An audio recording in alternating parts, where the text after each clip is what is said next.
what is like the basic summary of like what is going on right now, and then we can go in a few different areas from that. But like, what do people need to know? Mm-hmm. Well, if people are like me, they heard about this marketing effort probably from a tweet from Richard. And even if you're like super polite, you might have been scratching your head and going, what the hell? What is this? What is he talking about? You even see in the chat, there's already somebody who posted a couple things about postcards and all this, right? So I think at first it hits us in the community like, what is this? Does this make any sense? Well, that led me to, hey, let me go say why not, and let me go dig into it and find out exactly what it is he's talking about. And I didn't know the item, right? But I was able to reverse engineer, right? And come up with why this would be a good thing. And yeah, lo and behold, the more I talk to the AI, the more I do the research, the more it says that probably the best marketing we could ever do is to buy a small electronic device and mail it to a select group of people, right?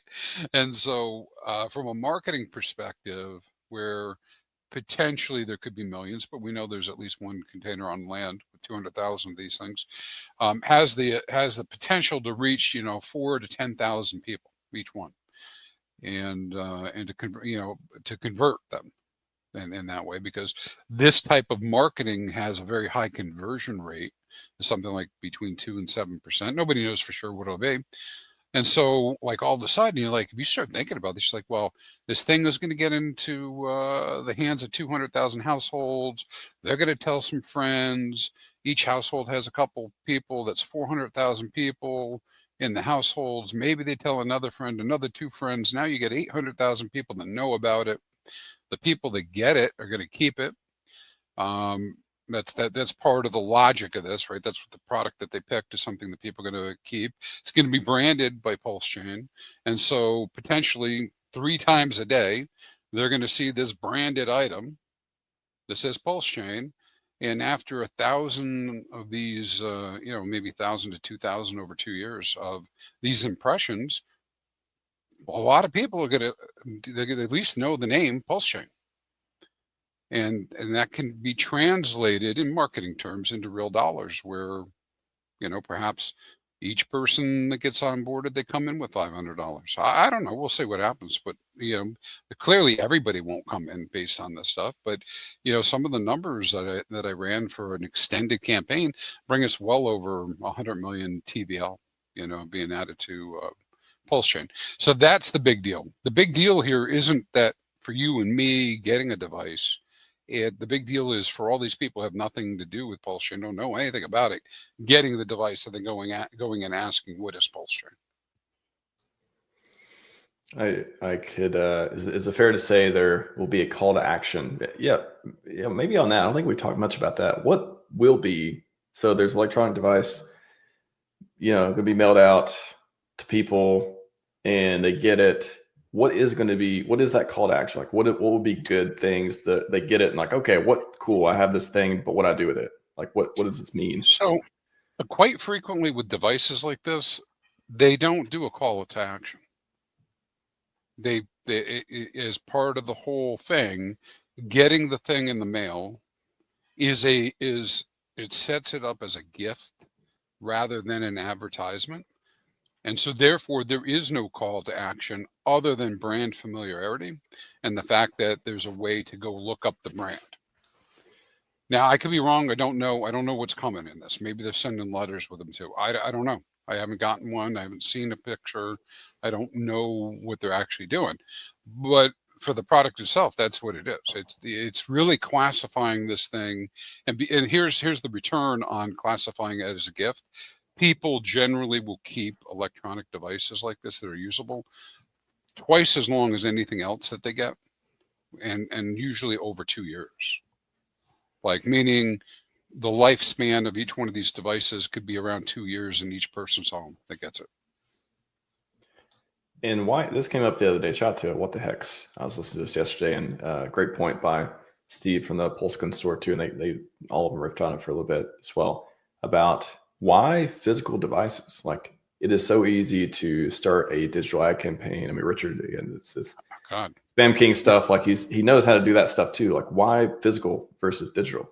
Did they answer that on the stream? Because I have an answer for it. But did they answer it? I'm trying to think what they. I can't remember what the pros and cons was. What they said, but go ahead. Yeah. So here's direct mail versus digital ad. I should probably show this on the screen. Be easier if we did this. Okay. I just want to make sure it's the right one to use. Yeah, let's do this. Body's ready. I'll share it with you. I have a couple streams. I've been streaming the last week or so on this topic and just getting additional streams out. We've been doing some AI narrated streams because some people don't like my voice, so I do that. You've been doing the work. So I'm doing the work behind the scenes. You've been doing the work. I've heard that before. But I mean, you do the work. I've heard that. Yep. Yeah, I'm doing the work, but I'm about wrapping it up though now, because I think that my approach to this initially is internal, but internal's moving pretty quick, right, and be done, right? Meaning, there's only so much I can try to do to prepare people for what's coming out so they can get behind it and support it. And now it's not my job to do it, but I'm trying to do it. Try to get the information out. So maybe I've hit 10, 20,000 people now. They got a little bit of this information, and so at least they know what the hell the purpose was. Right, because I told you when we started a few minutes ago, I'm like scratching my head. Why are we doing this? And I'm probably not the only one. So let's provide an answer. Why are we doing it? All right, these are why we're doing it.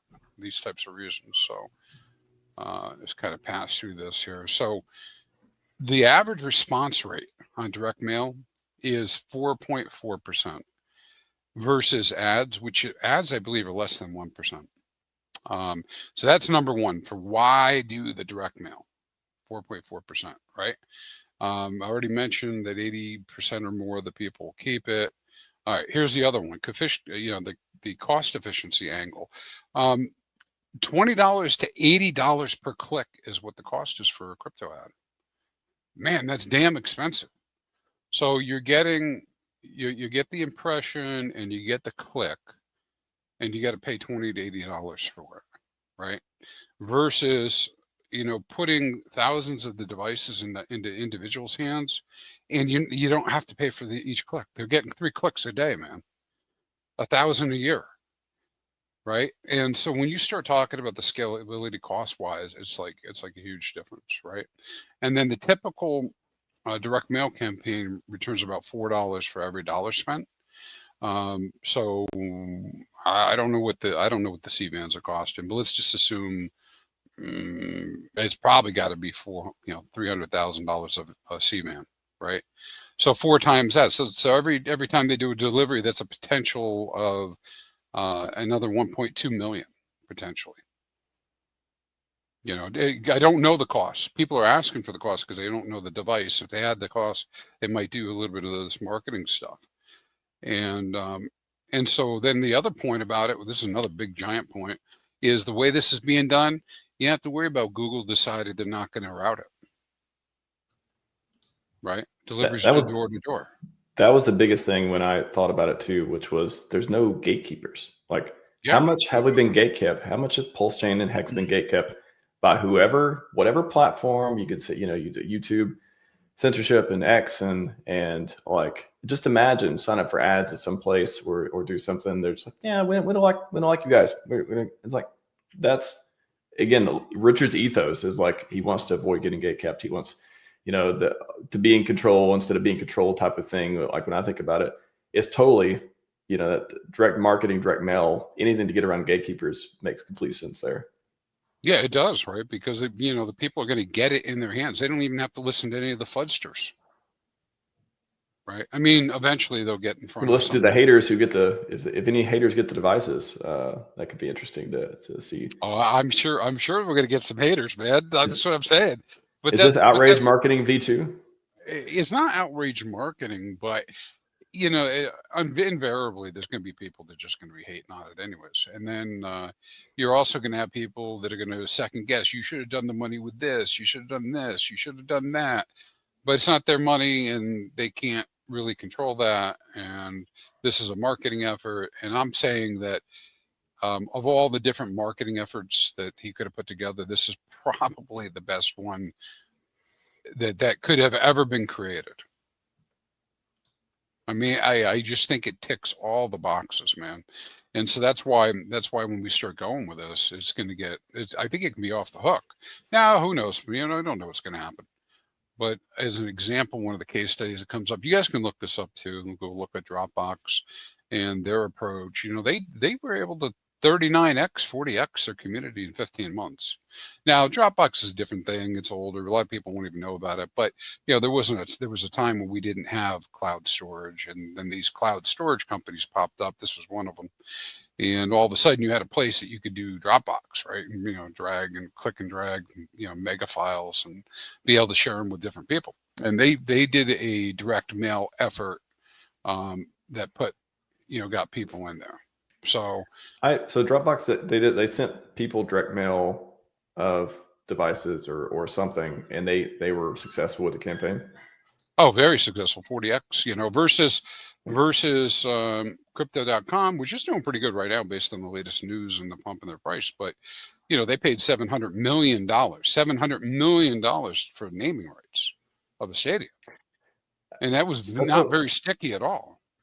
That's what I was going to ask. Like, I was doing some research too. I couldn't find any other examples of any crypto projects doing direct mail. Yeah, I've seen naming of stadiums. You've got Bitcoin ATMs. You've got, of course, the FTX did a bunch of stuff too. Billboards. There's physical presence. The Coinbase Super Bowl QR code thing. I think something about that. I haven't seen any crypto project or company or otherwise do direct mail for onboard, which is maybe that's a part of the never before seen type of thing too. Okay, there's no example that I've seen of it so far. Yeah, but it's been very successful in other industries. You're saying though. Well, yeah, well, for sure, right? And we just, you know, we know that it's successful based on industry data, right? So let's see if we see the crossover. We see the crossover. You might be looking at another Harvard Review, you know, type article for business. You know, where, you know, this, you know, in 2 years from now, they're doing studies in master's classes, right? You know, talking about this. Instead of just the hex tokenomics being studied, if PulseChain studied for this, you know, unique, not limp marketing campaign that's ultra successful, that's pretty cool. Like, I think citing sources for successful examples of things happening in different industries, I think that'd be a pretty cool thing to be studied. And hey, more free onboarding, right? People see that. Mm-hmm. Oh, cool. What's PulseChain? Harvard Review, you know, or otherwise. Yeah, I mean So I, you know, from my perspective, it's all positive, right? There's no negatives to this, because even if people bitch about it, and I don't know why people receiving it would bitch, but the community bitches about it, just creates more, you know, information out there. I don't know why the community wouldn't get behind something that even if one person comes on. So I think the community can get way behind this and really support it, because every person that comes in based on this is a positive for the network, right? Network growth. I think it's just red candle syndrome. I can't think there's no logical case to be made of why anyone wouldn't support.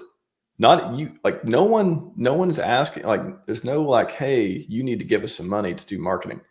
There is a community out there putting in hours and tirelessly to put all these things together with some generous donations, charities, like whatever's going on.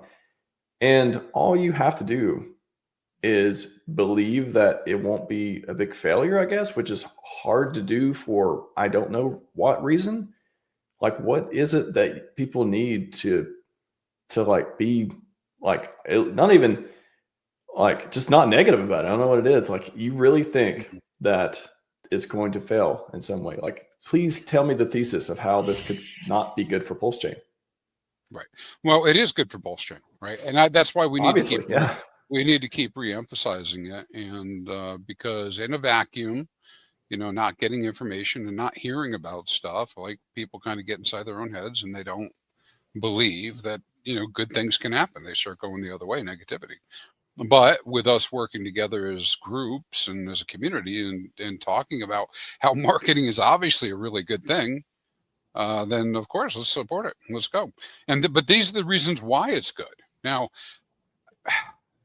people can criticize stuff, right? But I mean, if you were to go online, or go grab a textbook, or go to Wikipedia, go to AI, and say, hey, I want to market my company, this is one of the areas that'll come up, and it's got very clear information, right? There's companies that are tracking direct marketing for years, right? And this information's there. And so it's very easy to convince yourself that it's going to be super successful but based on the data. Of course, we're going to see what happens. Maybe the item won't be the right item. The next item will be something different. Don't know. But, Yeah. You were asking big picture, right? Direct mail is the higher ROI, right? Return on investment. People will come in. This electronic thing has a longer lifespan, right? And the way that it's being done is being set up to be, Johnny Chaos kept saying this, to be a pipeline, long-term pipeline.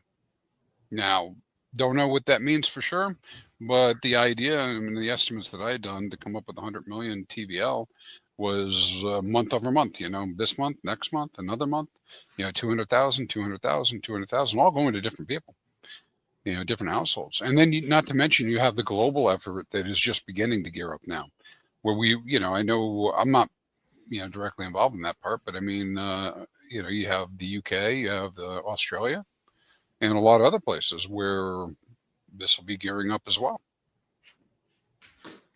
Yeah, I think at least on the community side, people are tired of being disappointed. They just think, hey, it's another thing that won't make the price go up, so I'm just going to be insta bearish on it. But like literally, if you listen to Crispy talk about these things, he has not said anything that is made me be like, oh, well, are you sure it'll work? It's like, yeah, this sounds like a great plan, a great the flexibility of having even testing different devices and stuff, if that's a thing too, a long-term be able to do it over, like, it's not just I wouldn't be surprised if this happens, if we go into next year and stuff just keep happening over and over and over with different sets of devices or whatever is going on. I don't know, but it's just like, why wouldn't this be this, hey, for at least the next 6 to 8 months or so, while it's alt season, why things are going well, you just keep onboarding more and more people with these devices via direct mail over time. And what's the better plan? I see plenty of criticism. What's the better plan?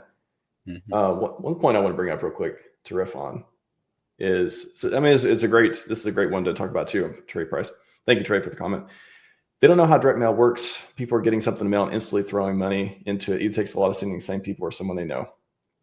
So the point here, I guess the criticism here would be that the people organizing this, or like what we're supposed to believe is people are going to get this in the mail, they're going to lock whatever device it is, and every single one of them is going to go buy PulseChain because of that. It doesn't have to be 100% effective. I think Crispy talked about what, like 5% is like a good number, 4.5% or something. Yeah. So and the number, so if it's 100% effective, like that's a dream. Like that's something we could that's not what anyone's talking about. If it's 5%, 4.5% effective, what does that mean? Can you remind everyone on that? Like what does that mean for onboarding? If it's even just a fraction of, the high number was 7%, right? So if you got 7%, you use that number, it's a little more bullish, right? If we got 7% and we distribute, 200,000 of these devices per month over a year, the number comes up to be somewhere around 110 million TVL, assuming people came in with $500 a piece, right? Obviously, we don't know what all those numbers will really be, but I mean, that's the kind of, if you were building something like a marketing campaign for your business, corporate wise, you would be using this type of information to verify and get your budget allocated, right? You'd have to go get all this information because somebody would want to know, hey, what's it going to be like? What are we going to get for a return? And you would build it all out that way. So it could become very, very big based on all this. And I just want it so tangibly so people can understand too. Right now, we've got almost 1.5 million active wallets, and the daily active wallets, which is a really important metric as well. We're around, we had 16K 14K, 13K. So we're around 15K, 12 to 15K or so recently in the last, couple months or whatever. So that number, like, what would you think if it was just averagely successful? I guess 4.5% is like average, maybe high number, 7% or so of even the first round of these. Like, what are some of the metrics of success that you can think of that we could use to see this? Like, yeah, I think slope wise, let me pull up my number that I have for that. Hold on 1 second on my screen. This way I'll quote you what I was doing with it. Gotcha. Because if we get like 25,000 active wallets, I mean, if we double active wallets in 6 months of marketing, like, that's pretty good. Like, I'm just like throwing like just stuff out there top of my head, like doubling active wallets, coming up by whatever percentage. We see a lot more volume. Like, there's a lot of things you can measure it by. Mm-hmm. Let's see where I put this thing. Hold on 1 moment. And you'll see, I think especially if we're successful, you will see people tweeting and measuring and posting charts and seeing, here's when the mega marketing started. Here's where we are now. Look at the difference. Like, look, see, obviously it worked. Like that seems easy. Yeah. Or the other way around if it didn't work, but I'm pretty optimistic. Yeah, so I think looking at the numbers that I have, I want to get one more on here. Gonna get the right slide up. All right, so if we're looking at the monthly effort, which is one single container. You trying to share something, or are you just talking? Just let me know. I didn't know if you were reading something off the. Oh yeah, I'm just reading off. Okay, all right. Sorry, go ahead. I thought it was frozen for a second. All right, so one container per month. Just give you numbers. So one container goes out per month. You may see between 4,800 and 19,000 new users in that month. Now, it's marketing, right? So it could be carried over. There'd be a ramp up, but attributed to that month. So anywhere, say, you round it off, 5,000 to 20,000 more people. So that would be 5,000 to 20,000 more wallets. And so, how many wallets did you add in a month on this? Well, this is active, yeah. Yeah.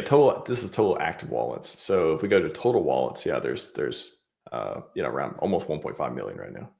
Yeah. How many are getting added per month? Per month, just pick a month and then we'll go backwards. Oh, okay. Let's see where we have August. Let's look at August. So we had 1.4, so around 30,000. So 30,000. So you're talking about every month being able to potentially add, 20,000 more. So increasing over 50% the rate of new ads into the chain. Yeah. Now, that's people too, not bots, right? Like that's right. What, say active wallets is going to be deceiving because all of this is, plus how many of us, some of us use multiple addresses. So yeah. But that's what you're talking. I just want to be clear for people out there. This will be like a much more meaningful addition to that number, which hopefully will turn around and engage active wallets number up too. So maybe it'll add, you might end up with double or triple, based on that type of stuff. In the end, we're going to have to wait and see what it ends up being. How many people. Can we go through the scenario to just people visual? I really just don't think people are thinking that much about it. They're kind of just like, oh, why would prove to me this will work when it's I think it's much easier to understand it and to see some optimism in it if you look at the process of it happening. So for example, whenever it kicks off, quote 2 more weeks, whenever it happens, mailers go out, people start getting the mail, 2 or 3 days later, I guess. And then over time, when you open it, so say if you got one in the mail, there's this PulseChain gradient letter thing, like we still don't. I'm just guessing here on that. I'm just whatever's happening. I think Richard's talked about what kind of colors will look good or something. You get this beautiful package. You get this beautiful postcard looking size package. I forgot the dimensions. It is bigger than a postcard, right? It's not like actual postcard. It's the dimensions are, I forget what they are, but they're larger than postcard. Is that right? Yeah, I think so. Yeah, so probably, I don't know, 50% larger than a postcard, whatever dimensions Richard posted before. So you get this package, beautiful package. You're like, whoa, this looks, what is this? Like, hey, it's got your, and you open it, or you set it to the side, whatever you get time, you open it. And here's this device. Maybe there's a card in it. Maybe there's a note. We don't know. Yeah, don't have all those details yet, but open it up. There's maybe a note, maybe not. There's an electronic device of some sort. And you look at it and, we don't, whatever kind of advertising it's on it, whatever call to action or not that's there, I imagine it'd be something that leads back to coming to PulseChain in some way. So you got this device. It's not, again, this is not a magazine. This is an electronic device of some sort. If you got something in the mail, no matter what it was from, it was some, people get stuff in the mail probably pretty regularly, and it's a scam, it's some advertisement, it's blah, blah, blah. And you toss it immediately. But I can't remember ever getting anything that had a battery in it. And if I did, I'm trying to think what I would do if I got it and it was literally like this functional thing I could do something with. I just can't think I would put it in the trash. Like, if worst case, I would put it in a pile of stuff I'm not interested in, or I would put it to like a giveaway pile, or I would have it makes people think like you got to have a plan with it, because if you don't just throw it away, especially if you're where different people at different places where they have different regulations and stuff around throwing electronic stuff away versus paper versus recycle, all that stuff too, that could factor into it too. But it's not this, hey, it's a paper thing I can just toss away. It is, I got to have a plan to do something with this thing. And that is the worst case scenario. If they're not actually interested in seeing, what is this thing from? Where is it from? Why would they send me this? Like, what did I sign up for? Oh, this is, this is actually kind of cool. That's like the worst case scenario. Best case, take us to the best case, Crispy. Like, what are they, if you got one of those devices and you didn't know anything about it, what is the optimistic case of like, oh, okay, well, let me go look these people up. Like, what is this thing? Like, that's the optimistic case, right? The optimistic case is they're going to go look at the website. They're going to be interested in crypto, and they're going to be able to become onboarded, into crypto. That's the most optimistic case, right? Somebody sees it right away, they go look, and they take action. And then because it's the type of item that we're talking about, like you said, what they have found is that people consider them to be gifts, and if they have functionality, utility, they don't throw them away. They either keep them or they give them to somebody else in their family or a friend, right? That's a great.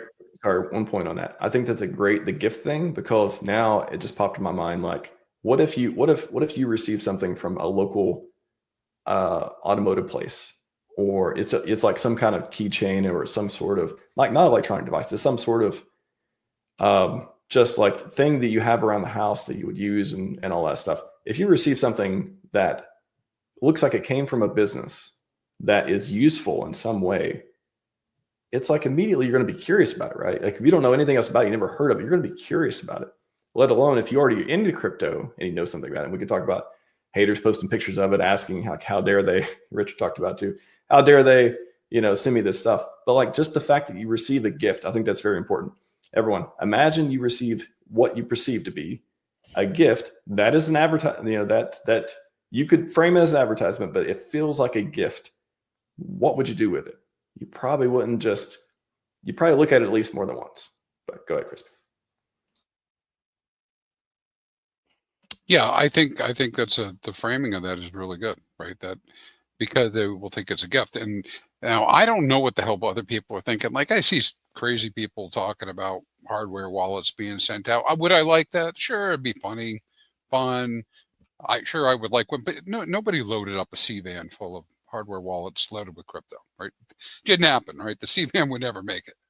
And it's probably not going to be like a $500 item, guys, right? I mean, anybody who's been to a conference before knows the kind of level of things that get given out, So how much does it cost? I don't know, but we're going to find out. It almost doesn't matter what the item is. What matters is that the people keep it, similar to what Frank was saying, because it's got a battery, it's got some sort of utility. right? They don't know that you and I have this expectation that it should be some huge, freaking shiny object, right? They're getting it out of the blue, cold. Like here's something for you, and if they like it and they keep it, then it's great because then they use it and then they see the name, 3 times a day. Well, and I just want to remind everyone too, we're trying to, help you paint the case that this will work. There's, billionaire genius founder guy. If he had any kind of, ideal or input or otherwise on this thing, do you think he'd be tweeting about it as much if he didn't think it would work too? So I haven't met a lot of people smarter than Richard Hart. I just want to throw that out there. And if he's betting big on something like this, if he's supporting as much, kind of feel like you should give it a chance.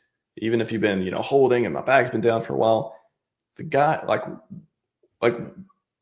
if this fails, like what's next? Right? Like what's the like I don't see him be like, this is it's not gonna fail. There's no failure in this. But there's no backup. There's no like, this is one ideal I have and hopefully it works. Bro, there's vans going around picking stuff up and delivering mail and like all that. Like it's just or delivering, getting it to a place to deliver. I don't know how it works. I'm not part of logistics, but it's like, give it a little bit of a chance here. Come on. Based on the reputation of a guy who doesn't bet on things that lose. Yeah. It's common, man. Great one from Franklin. I just want to speak to this too. I've heard devices aren't that impressive looking, but I think it doesn't matter because it has a battery, meaning it'll look different than other mail. People keep it. Again, if you get this PulseChain looking, this cool gradient looking thing in the mail, it's going to feel like a gift. It's not going to feel like an advertisement. So I don't know why it's like this instant, like people are going to throw it away. It's hard to throw away. And why would they throw it? I wanted somebody to make the case of why they would throw it away. Somebody make a case, chat. Make a case for why someone would throw something, a beautiful looking package, away. First, when they first get it before opening it. Then, secondarily, make a case they would throw it away after they open it if they receive something that looks of value. I want to hear the case. I haven't heard the case. I can't make the case for it. It doesn't make any sense. That from what I can't. I'm sure, listen, some people will do that, right? I mean, things will get lost, whatever. But I mean, it's hard for me to like conceptualize what something similar would be from my past. But there was a time we didn't all have cell phones, and what was really popular was to give people, businesses to give people calculators with your logo on it, right? And I kept that on my desk forever, man. And I felt bad about I felt bad about throwing it out, right? Because until we didn't need calculators, like most people watching this probably don't even use a calculator, right? You just use your phone. You've got a calculator built into it. Well, we didn't used to have cameras and shit like that built into our phone.